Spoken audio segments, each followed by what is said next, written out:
J'ai souhaité créer un groupe d'impulsion économique à partir de femmes et d'hommes d'entreprise, une vingtaine de Tunisiens, de Franco-Tunisiens, qui vont travailler sur les 5 sujets prioritaires, des actions qui nous paraissent vraiment nécessaires pour doubler les investissements français en Tunisie.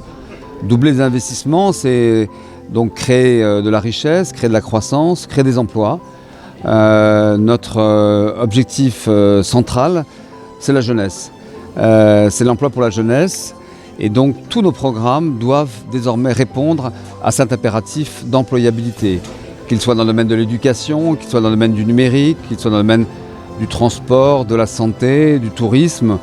Aussi, nous voulons vraiment rénover cette relation économique franco-tunisienne, la relancer parce qu'on prend vite des habitudes, les habitudes d'un tissu de PME très important.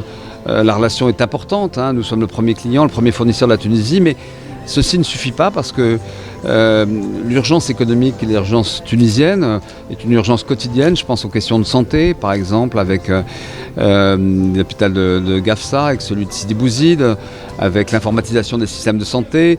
L'urgence, elle est l'urgence de l'éducation. L'université franco-tunisienne qui va ouvrir à l'automne 2019 va, je crois, montrer la possibilité pour créer en Tunisie un vrai hub éducatif. Je suis persuadé que d'ici 2-3 ans, la Tunisie formera des étudiants africains qu'elle a beaucoup perdus ces dernières années, qu'elle en formera beaucoup plus grâce à cette université franco-tunisienne pour l'Afrique et la Méditerranée, mais aussi des étudiants européens et des étudiants français. C'est la question du numérique avec l'ouverture du centre ELIF, qui est un centre de formation des jeunes autour de l'ISET de Siliana, le 3 juillet, très bientôt. C'est dans le domaine du tourisme un bilan qui, je crois, sera exceptionnel, avec 1 million de touristes en 2019, au lieu des 800 000 touristes que nous avons en 2018. C'est beaucoup de devises, c'est un apport important. C'est évidemment aussi des dons, des subventions nouvelles. C'est des programmes pour la lutte contre le réchauffement climatique qui sont engagés aujourd'hui. Un programme Pacte de 50 millions d'euros qui va permettre notamment dans des régions comme Gabès, probablement d'accompagner cette question-là.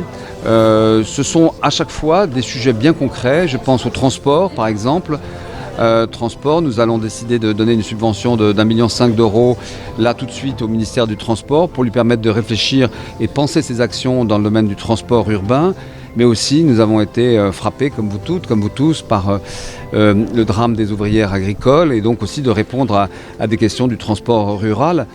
Non pas que la France ait la réponse des solutions, des questions tunisiennes, mais nous avons le désir de contribuer, d'accompagner aujourd'hui, pendant cette période, en 2019, le temps ne s'arrête pas.